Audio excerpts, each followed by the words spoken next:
Retour sur le plateau et qu'il en soit, c'est le temps du débrief, madame, monsieur, toujours en compagnie du docteur Louison Essomba, de Guy Wambo, qui a été le maire SDF de Loum, à côté de lui, Emmanuel Kounié, du Mouvement pour la Renaissance du Cameroun. Et pour commencer, cette deuxième partie, le RDPC, une fois de plus, docteur Simon, comment vous réagissez à cette autre descente, on va le dire comme ça, du général Cavalère et de ses hommes? Bon, déjà, il faut applaudir et puis féliciter, encourager les forces de défense de l'ordre pour tout le combat qu'ils mènent dans cette partie du territoire. Et j'irais même plus loin en disant que pour un individu ou alors un être humain doué de sens, je crois que nous devons être tous derrière les forces de défense de l'ordre par rapport à ce combat qui perdure. Parce que 4 ans, 5 ans, je crois que ça commence déjà à être trop. Et des morts s'enregistrent de toutes les parts. Donc il est important que le caractère patriotique, le caractère citoyen de tout Camerounais soit derrière l'armée camerounaise pour l'accompagner, n'est-ce pas, dans la réplique. Parce que si vous regardez bien jusqu'aujourd'hui, l'armée camerounaise est entrée dans une logique de réplique. Donc elle n'attaque pas, elle conteste seulement, elle se protège seulement lorsqu'elle est en difficulté. Et puis je crois qu'on devait être tous d'accord derrière cette armée. Parce que cette guerre, sur le plan économique, sur le plan social, sur le plan même environnemental, je crois qu'elle a paralysé tout le système, elle a fragilisé l'économie camerounaise et elle a pratiquement instauré, n'est-ce pas, un climat social instable sur toute l'étendue du territoire camerounais. Donc il est de bon ton que tous les Camerounais doués de sens s'alignent derrière l'armée, l'accompagnent dans la gestion de cette crise et de manière normale dans le retour à la paix au Cameroun. Voilà.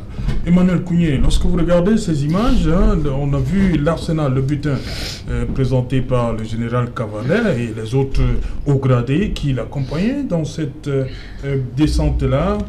Regardez, ce n'est plus des fusils de chasse comme au début. Maintenant, c'est l'armement véritable, hein, lourd-même. Oui, c'est pour cela que nous sommes très inquiets par rapport, n'est-ce pas, à la tournure que ce conflit a pris. Je pense que nous pensons que personne d'entre nous ici n'aurait cru qu'on en arrive à ça. Bon, maintenant qu'on y est, l'armée essaie de faire ce qu'elle peut. Moi, je crois que ce que l'armée fait est très important. C'est nos parents, nos enfants, c'est des gens qui se sacrifient. Ils sont là au front au risque de leur vie. Donc, nous devons quand même, dans tous les cas, faire en sorte qu'ils aient le moral pour pouvoir tenir. Mais il faut noter que ce n'est pas par cette voie que nous allons sortir du tunnel dans cette affaire. Parce qu'on va le faire, comme on le fait là, ils se battent comme ils peuvent. Mais c'est les politiques qui doivent résoudre ce problème. Il faudrait qu'on arrive, par des moyens politiques, à faire en sorte que cette affaire s'arrête. Parce que personne au monde ne pourra comprendre que parce que 3 gendarmes, 2 militaires, et un gendarme et 2 militaires ont été tués, que le chef de l'État demande à l'armée d'aller dans ce coin pour neutraliser ceux qui ont posé ces actes-là, et qu'on envoie l'armée dans cette zone de nord-ouest-sud-ouest, et qu'aujourd'hui, parce que justement, on voulait résoudre le problème de 3 militaires qui sont morts, qu'on en soit à plus de 1200 militaires morts. Ça veut dire tout simplement que la solution choisie n'était pas la bonne. La solution choisie n'était pas la bonne. Cette guerre ne pourra pas trouver la solution dans cette voie. L'armée doit faire ce qu'elle fait. Elle est en train de bien faire ce qu'elle fait, mais elle joue son rôle. Mais il faudrait que les politiques comprennent que c'est eux qui vont mettre fin à cette situation. On ne pourra sortir de cette affaire qu'en s'asseyant autour d'une table. On l'a dit, on a fait un grand dialogue national qui n'en était pas un. Les conséquences sont là. Si le grand dialogue avait été organisé pour résoudre le problème du nord-ouest-sud-ouest de cette crise-là, et qu'aujourd'hui, la crise s'aggrave, ça veut dire que le grand dialogue n'était pas dans la piste de la solution. Et quand vous prenez une piste et vous vous rendez compte que vous êtes en train d'aller dans un cul-de-sac, ça veut dire que la seule chose à faire est de changer de direction. Il faut changer le fusil d'épaule. Cette méthode qu'on a choisie est mauvaise. Cette guerre a duré 5 ans, est en train de durer 5 ans. On ne sait pas quand elle va s'achever. Je crois que cette méthode n'est pas la bonne. Il faudrait que, par un moyen ou un autre, que les pouvoirs publics, que ceux qui nous gouvernent, essayent de discuter avec les commanditaires, avec les acteurs, pour que un jour, on puisse s'asseoir autour d'une table, les vrais conseils s'asseoir autour d'une table, se mettre assis autour d'une table et trouver la solution pour que notre peuple ne soit plus victime de ce que nous voyons là, parce que c'est inadmissible, c'est tout simplement terrible. Quand ça se passe comme ça veut dire qu'au Cameroun, il n'y a personne qui réfléchit, parce que personne aujourd'hui ne peut nous dire quelle est la solution. Nous sommes en train c'est du ponce-pilatisme tout ça. Donc, vous semblez avoir la solution magique? Non, il faudrait... La solution magique est simple. Il faudrait que les concernés, tous ceux qui sont les intervenants dans cette affaire, que ce soit les commanditaires, que ce soit les acteurs, qu'on essaye de voir dans quelle mesure les gens peuvent se parler. Il n'est pas question de dire, nous avons le monopole de la violence légitime, on va aller par la violence. La violence nous prouve ses limites. Et puis, nos enfants sont en train de l'État du Cameroun n'est jamais allé par la violence, je vous rappelle. Merci. Monsieur le maire, Wambo, vous êtes maire justement dans le Mongo qui, de temps en temps, il y a des incursions dans votre... Comment, au niveau de Loum, est-ce que ça se vit quand même là-bas, ce conflit? De temps en temps, quelques incursions. Disons que non, en ce qui concerne les incursions, il faut quand même dire que Loum a la chance d'habiter le 23e BIM. Oui. Donc, du coup, la ville est suffisamment sécurisée dans ce sens. Mais en ce qui concerne les sécessionnistes qui ont été neutralisés aujourd'hui, qu'on a vu, qui ont été neutralisés par l'armée, il faut dire que, quel qu'en soit le côté où il y a des morts, ce sont des morts à regretter et ce sont des morts de trop.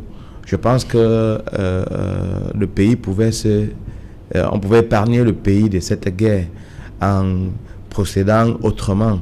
La revendication, c'est une revendication corporatiste. Et naturellement, elle est corporatiste, mais il faut reconnaître quand même que dans tout l'étendue du territoire camerounais, il y a un mal-vivre. Les Camerounais, dans leur immense majorité, sont dans une souffrance atroce. Et vous n'avez qu'à voir comment l'argent est constamment détourné. Donc moi, ce que je pense aujourd'hui, c'est que cette guerre, certaines personnes avaient dit que la guerre elle sera rapide, on pourra éradiquer les sécessionnistes.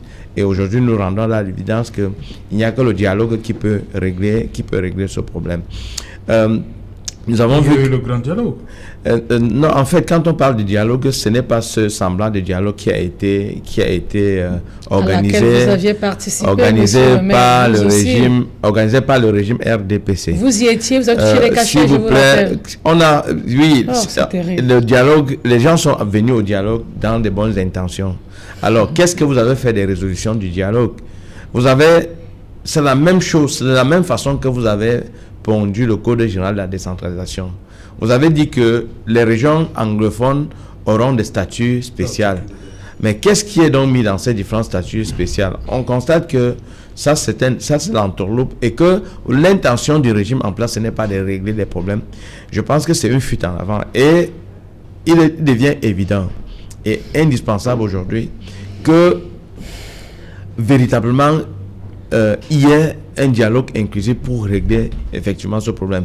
Et c'est pour cette raison que vous avez vu dans la plupart du programme politique du SDF, nous prenons ici le fédéralisme. Vous avez dit que le Cameroun était un État unitaire décentralisé. Mais nous partons de 1996 à nos jours, nous sommes encore à la case de départ. Donc, nous pensons que le régime actuel est disqualifié pour apporter une solution à cette crise anglophone. Et on observe aujourd'hui que même l'armée aujourd'hui, même les hommes de troupes aujourd'hui sont fatigués parce que le pays ne parvient plus, les finances de l'État sont en difficulté et à ce niveau, l'État ne parvient plus à soutenir la guerre. Donc si ça va comme ça, si ça dure, ça continue à perdurer comme ça, on craint que Boko Haram, qui est au nord, parce que n'oubliez pas que pendant que nous déportons les forces de l'ordre pour combattre dans le nord-ouest et le sud-ouest, Boko Haram gagne du terrain. Alors que le vrai combat que nous avons amené, c'est un combat contre Boko Haram. Ça, c'est une guerre fratricide et il va falloir qu'à un moment donné, nous arrêtons ça pour se regarder ensemble et trouver des solutions qui peuvent permettre aux Camerounais de vivre dans la cohésion. Voilà, Dr Louison Isomba, comme je l'ai dit tantôt, ça bientôt 2 ans, on a tenu le grand dialogue, mais dans certains discours, on entend que la situation est sous contrôle. On voit tous les jours également les images qui nous viennent, des éléments du général Cavalère, du travail qu'ils abattent de ce côté-là.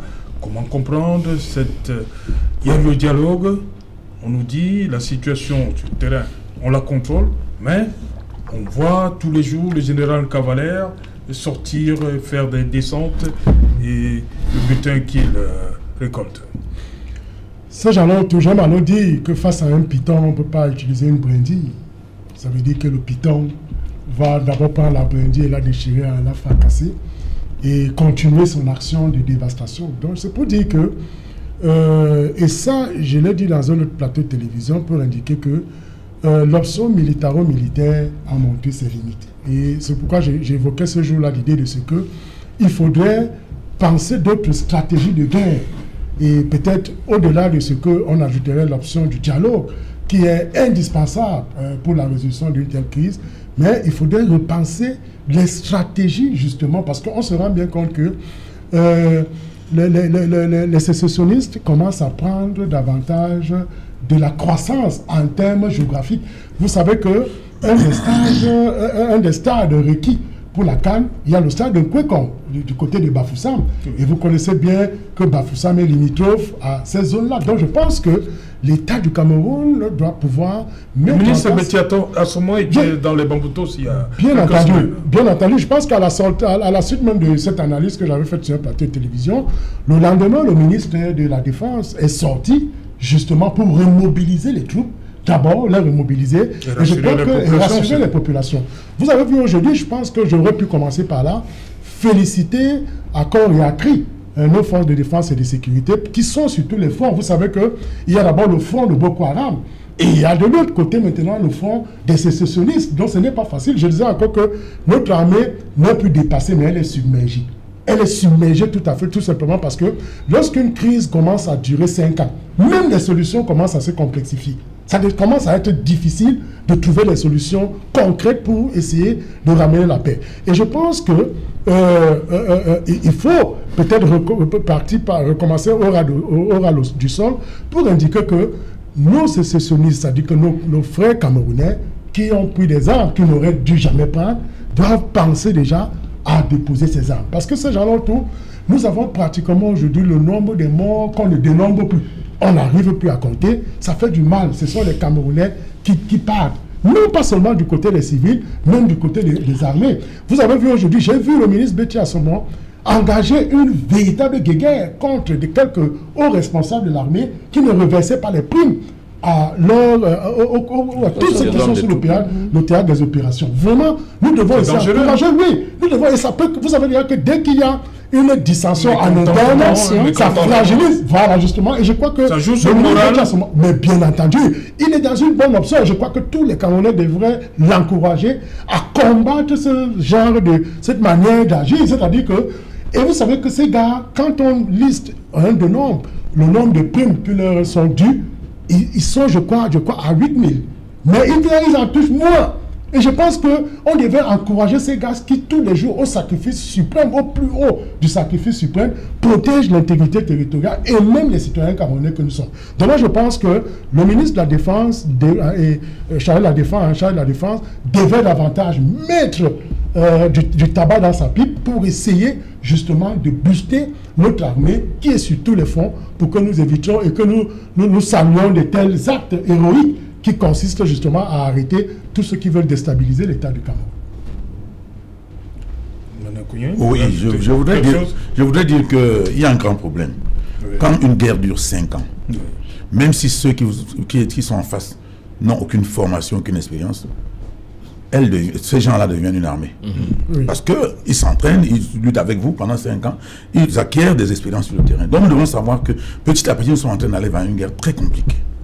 Et moi, je pense que la communication, même du gouvernement, n'est pas bonne. Parce que la population, si l'armée ne s'en sort pas, ça veut dire que la population n'adhère pas à ce que l'armée est en train de faire. La population est complice de ce que les sécessionnistes font. Parce que quand vous arrivez là-bas, si la population était du côté de l'armée, je crois que cette guerre n'aurait pas fait tant de temps. Ça veut dire quoi? Ça veut dire que la population... Le dire comme ça, vous me surprenez. La population ne nous aide pas. Et puis, pourquoi la population ne nous aide pas? Parce que je pense que la communication qui est faite n'est pas bonne. Je ne suis pas sûr que la CRTV arrose actuellement sérieusement le nord ou le sud-ouest. Et puis il y a des télévisions installées en Afrique du Sud, des ambazoniens qui font des lavages de cerveau des populations là-bas. Donc il faudrait faire d'abord une guerre de communication pour faire comprendre aux populations qu'elle doit se mettre plutôt du côté de l'armée pour aider l'armée, n'est-ce pas, à faire mieux. Et pendant ce temps, chercher d'autres solutions, parce que tout le monde tous les acteurs politiques ont déjà dit au gouvernement qu'on ne gagnera pas cette guerre par cette voie. On ne va pas un matin nous dire on a anéanti les sécessionnistes, la guerre est finie. Non, on va se retrouver autour d'une table pour régler le problème. Et tant qu'ils ne pourront pas comprendre, puisqu'ils ne veulent rien comprendre, dès qu'ils prennent une voie, ils pensent que personne ne doit rien leur dire, ils ont la science infuse. Très bien, nous y sommes. Mais moi, personnellement, personne, enfin, je ne vois pas comment nous allons sortir de cette affaire. Donc, moi, je crois qu'il y a un travail à faire, d'abord, de sensibilisation des populations du nord et sud-ouest. Parce que vous ne pouvez pas expliquer qu'une affaire commence et des gens viennent avec des machettes, des fronts, des machins, et que ça dure autant sans que la population, n'est-ce pas, soit du côté de ces gens-là. Oui, je voudrais dire quelque chose à Dr Simon. Vous semblez être surprise quand on dit que les populations n'adhèrent pas. Monsieur le maire, c'est faux, excusez-moi. Si les populations n'adhéraient pas, même la ville de Loum serait déjà envahie. Ça, je peux vous le dire. Si les populations n'adhéraient pas, c'est que toutes les régions seront déjà envahies. Monsieur le maire, un minimum de l'honnêteté, c'est une question aussi pertinente. Est-ce qu'il y a quelqu'un... Les populations jouent un rôle majeur dans l'équilibre social dans cette région. Est-ce qu'il y a un minimum d'honnêteté? Est-ce qu'il y a quelqu'un d'honnête au RDPC? Il n'y en a pas, il n'y en a pas un seul. Moi, je parle de votre honnêteté. S'il vous plaît, laissez-moi continuer. Je vais vous dire quelque chose. Hein. Les Camerounais, dans leur immense majorité aujourd'hui, désignent le pouvoir en place comme l'auteur de leur misère. L'immense majorité des Camerounais. Nous parlons de l'adhésion des populations du Nord et du Sud-Ouest. Je vais développer et y arriver, madame. Je vais développer et y arriver, madame. Je vais vous dire une chose. Pendant les élections présidentielles, municipales et législatives, vous savez qu'on n'a pas voté au Nord-Ouest et au Sud-Ouest. Pourquoi l'État n'a pas pris les dispositions pour permettre aux déplacés de voter ailleurs? On ne l'a pas fait. Ils ont été complètement exclus de ces élections. Alors, ce que je voudrais vous dire ici, nous sommes de tout corps avec nos forces de l'ordre. Ils sont dans cette guerre malgré eux, parce que c'est dans leur posture, c'est de défendre la nation, quelles qu'en soient les circonstances. Mais nous devions dire que le politique a échoué dans cette affaire. Parce que quand on vous dit qu'aujourd'hui ça va mal au Cameroun, vous semblez ne pas percevoir. La situation est telle que les Camerounais, dans leur immense majorité, souffrent. Parce que quand vous regardez dans la société aujourd'hui, les injustices sont criards. Les injustices sont de tout part. Et puis ça fait aujourd'hui que le Camerounais aujourd'hui ne sent plus en sécurité en face à ceux qui nous gouvernent aujourd'hui. Quand vous regardez l'histoire de Covid, vous regardez les sommes énormes qui ont... Vous semblez contradictoire avec vous-même, monsieur le maire. Vous venez de dire tout à l'heure que la ville de Loum est en parfaite sécurité. Vous venez de le dire. Mais et ça, j'ai voulu applaudir. Maintenant que ça... Non, je prends un exemple simplement. Je prends un exemple. Maintenant, il vous démontre le Cameroun total. Je vous ai dit que Loum est en sécurité parce que nous habitons le 23e Brim. Donc, ça suppose que, sachant la force d'intervention, la capacité, la présence, les ambazoniens n'osent pas venir du côté de Loum. Mais alors, par exemple, en Banga, par exemple, ils sévissent.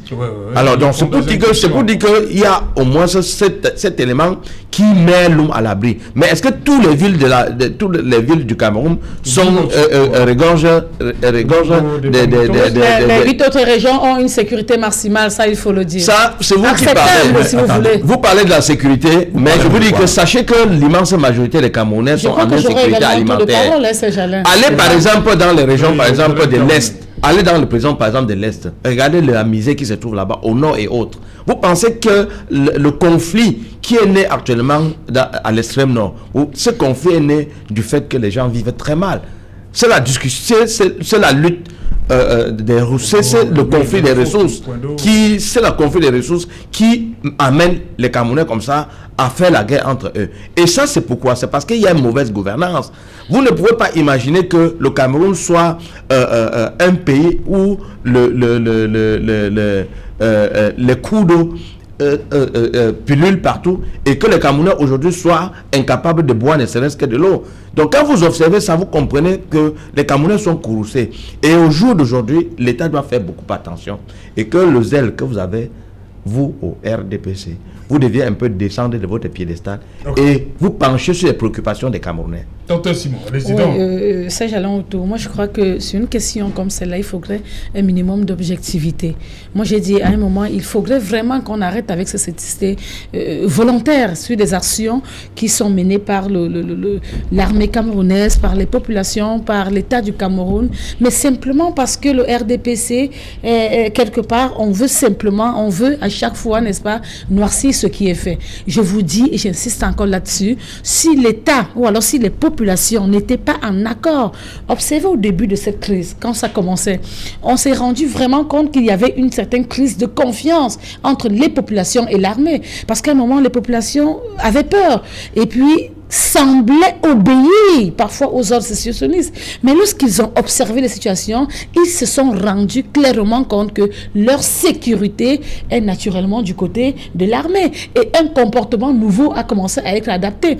La preuve, on a souvent observé des populations entre guillemets, créer les actions sécessionnistes, même si par moment ils se sont fait tuer.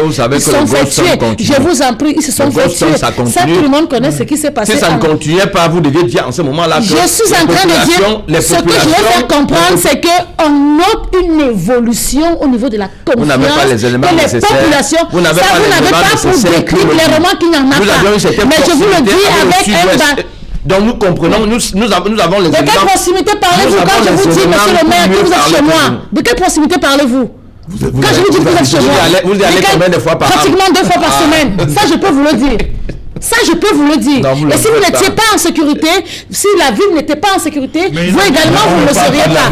Donc, je veux vous faire comprendre qu'il y a une nette amélioration au niveau de la confiance que les populations attribuent aux forces de défense.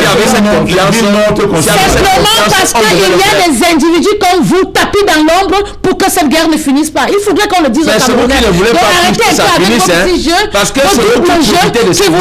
c'est vous qui profitez de cette guerre.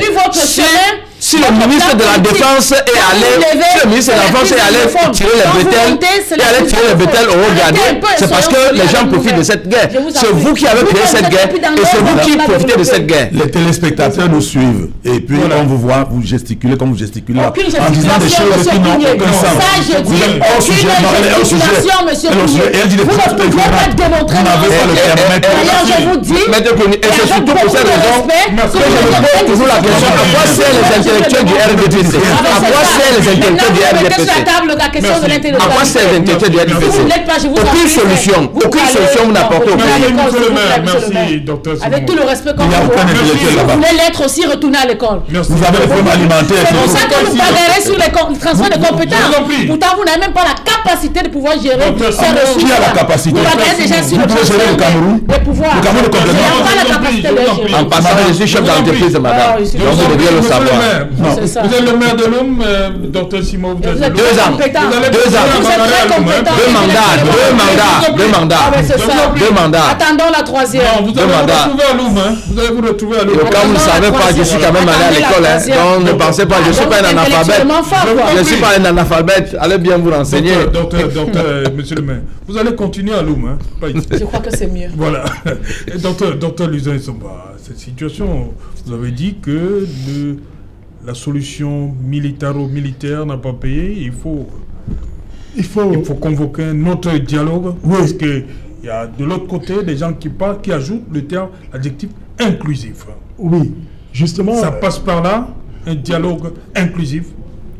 Je pense que des mémoires d'acteurs et des visionnaires de la société, ce type de guerre, je ne sais pas si il a une fois été résolu par les voies des armes.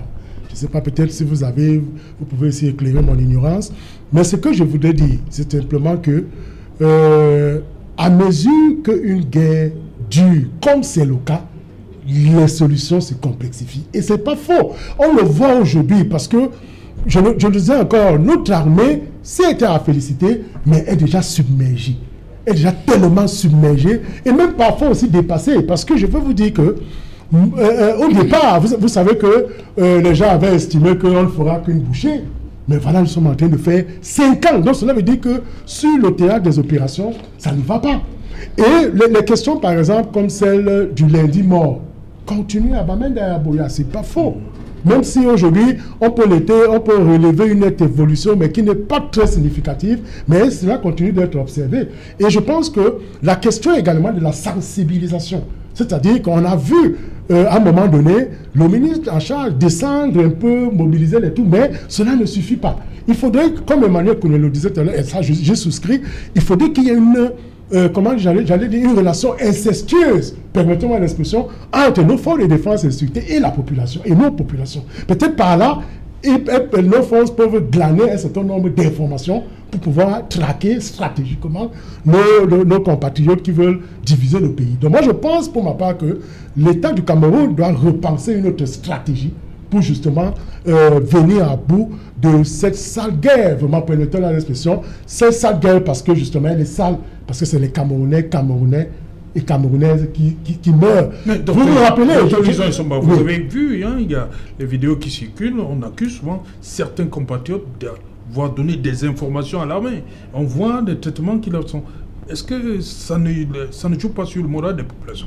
Oui, ce qu'on a souvent observé, c'est que on a vu un certain nombre de ces socialistes, certains d'entre eux qui sont venus en termes justement de comment on a utilisé l'expression, il y a une commission de mobilisation et de démobilisation. On a vu certains d'entre eux revenir, surtout à Bamenda, on a vu les images avec... Sauf qu'il n'y a pas eu de suite. Oui, non, il pose bien la question, le gouvernement de l'Afrique, mais au lendemain de cela ont été abattus. Oui. Donc c'est pour dire que... Parce qu'on lui a demandé d'aller parler à ses frères qui étaient en route. Ça devient, c'est pourquoi je vous dis donc, c'est que ça devient complexe, c'est pourquoi on parle d'une guerre asymétrique. Asymétrique tout simplement parce que même l'identification des auteurs de manière claire est floue, et les stratégies même qu'ils utilisent, vous voyez aujourd'hui on a pris quelques-uns avec des armes sophistiquées. Et ils ont même déjà une autre stratégie. Quand ils tuent nos forces de défense, ils portent leur tenue. Voilà. C'est la raison pour laquelle les bombes artisanales. Parce que ça crée la confusion. Donc c'est pour dire quoi, c'est le retour. Ce n'est pas dans le domaine intellectuel, peut-être on aurait pu s'asseoir, mais ça c'est le domaine stratégique en matière d'armée. Donc tous nos militaires qui ont fait des bonnes formations doivent s'asseoir et réfléchir la manière avec laquelle on peut venir à bout de cette sale guerre. Parce que là, vous savez, on le dit très souvent que quand un citoyen meurt, c'est toute la planète qui pleure. Vous vous rappelez que quand on avait tué les enfants ici, c'est sur ce plateau que nous pleurons à chaudes larmes. Je me rappelle que c'est resté presque comique. Je suis allé à où les enfants m'ont remarqué. Ils m'ont dit, voilà le père qui a pleuré hier sur Equinox Soir. Donc, écoutez, ça choque, monsieur le maire, monsieur Kouné, ça choque de savoir que les Camerounais ne font que mourir et on reste dans des stratégies qui ne prospèrent pas. Donc, il faut revoir les stratégies. Je dis bien, c'était dans le domaine intellectuel, peut-être scientifique, on aurait peut-être pu faire quelque chose.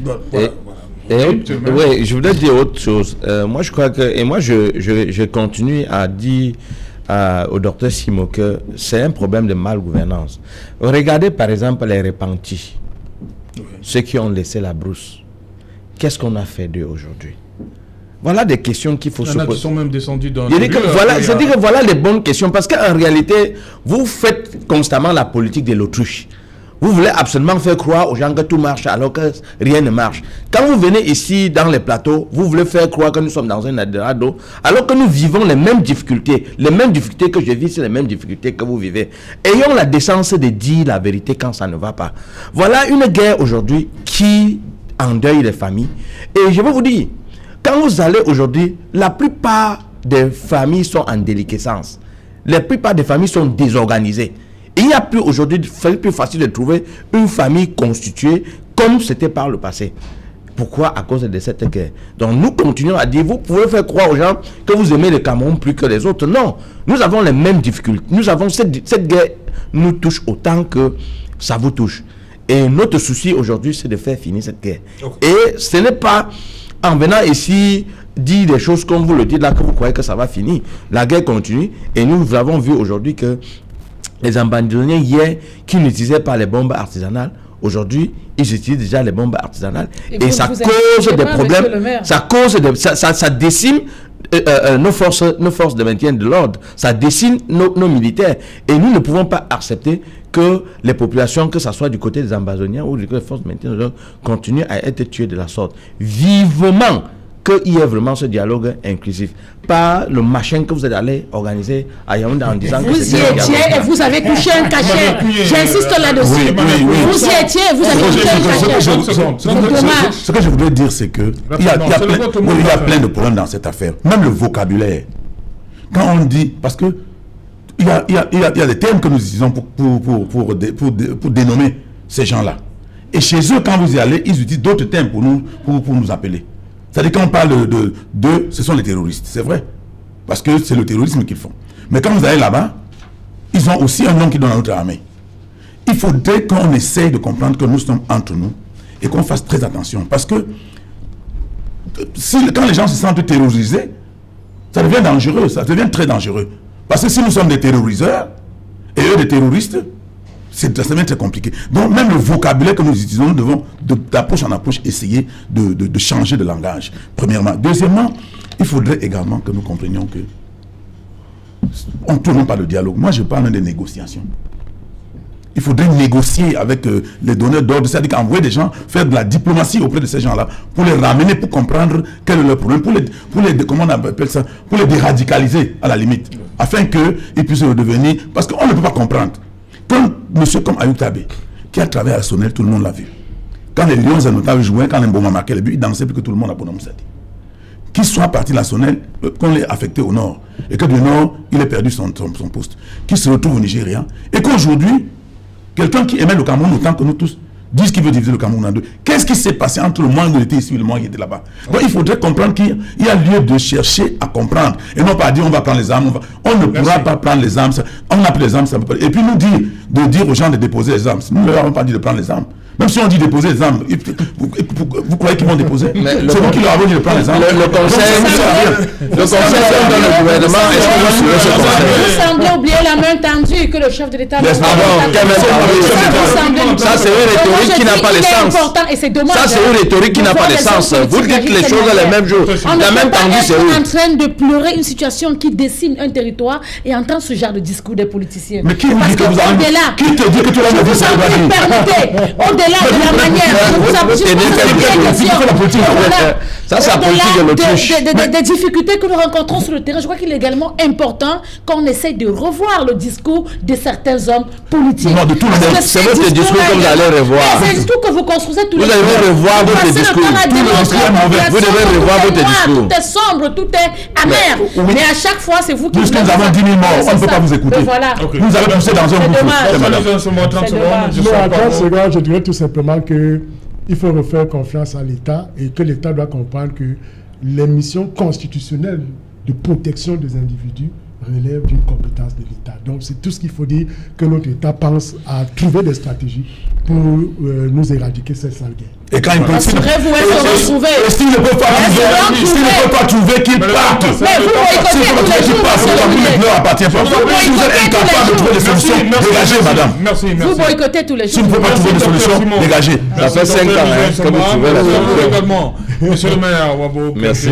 Bon retour à Loum.